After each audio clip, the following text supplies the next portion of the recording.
Watching out for you as more schools across southern Colorado move to remote learning. The pandemic is spotlighting the disparity between students with and without sufficient access to broadband, internet, and technology. Rural communities getting hit particularly hard due to their lack of infrastructure. Newside's Mayo Davison taking a closer look into this issue and the solutions being discussed. It's off and on.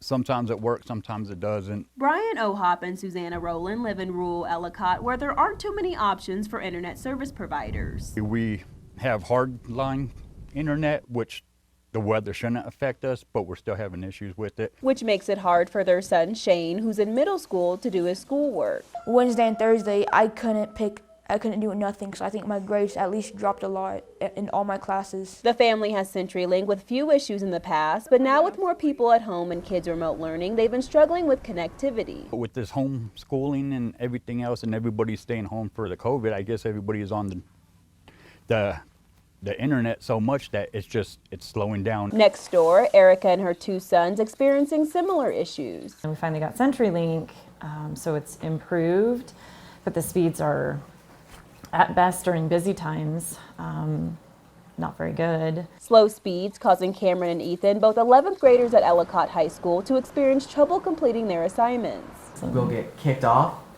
or your teacher will try to tell you something and the screen will freeze. With new homes being built in the area, Carr is worried there's going to be even more connectivity issues. 64 homes up the road.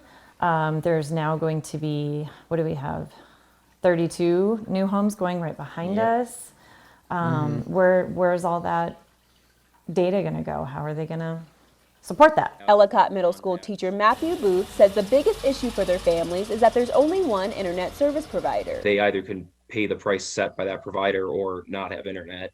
And I know with CenturyLink, I think like the cheapest package is still $50 a month. Booth says the connectivity issues are causing students to lose large chunks of their education. It's been tough. I know our districts have been trying to be very creative to get internet to them. Let's see, we had one district to actually try to put hotspots on a bus and park it in strategic places.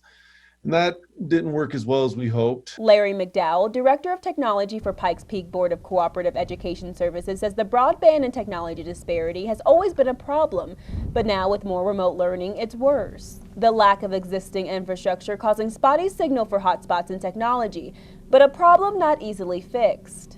As it stands right now, there isn't any company that's willing to invest possibly hundreds of thousands, if not millions, into the infrastructure for 5-10 houses that's in a 50-mile radius. Before the pandemic, back in 2018, then Governor John Hickenlooper addressed the problem by passing a $115 million broadband bill to accelerate the construction of high-speed broadband internet service in hard-to-reach Colorado areas. TCOM in particular was able to create fiber communities in the towns of Holly, Springfield, Los Animas. CCOM is primarily focusing on the southeastern plains, their work taking place over a 5-year period ending in 2 years.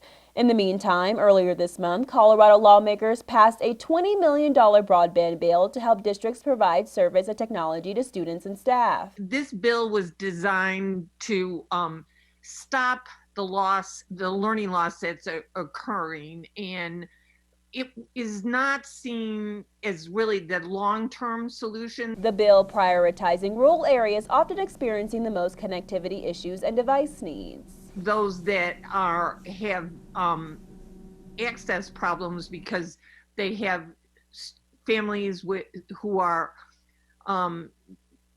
free and reduced lunch, those districts. She says the grants have to be out the door by February. While some educators believe the new legislation will help the disparity, others like McDowell are skeptical. 20 million sounds like a lot, but when you're spreading it out between 100 and something school districts and how many BOCES? While the plan does permit districts to buy broadband for students and staff, he says it doesn't help those who don't have signal or enough signal for connectivity to function appropriately. In the meantime, rural districts are continuing to come up with their own solutions. As part of Project 10 Million, which is being provided, among other things, by T-Mobile, and they're providing hotspots based upon need to districts. But rural families wanting more permanent solutions and not just quick fixes. If we continue to do online, this is only going to get worse. Always watching out for you, Southern Colorado. Mayo Davison, News 5.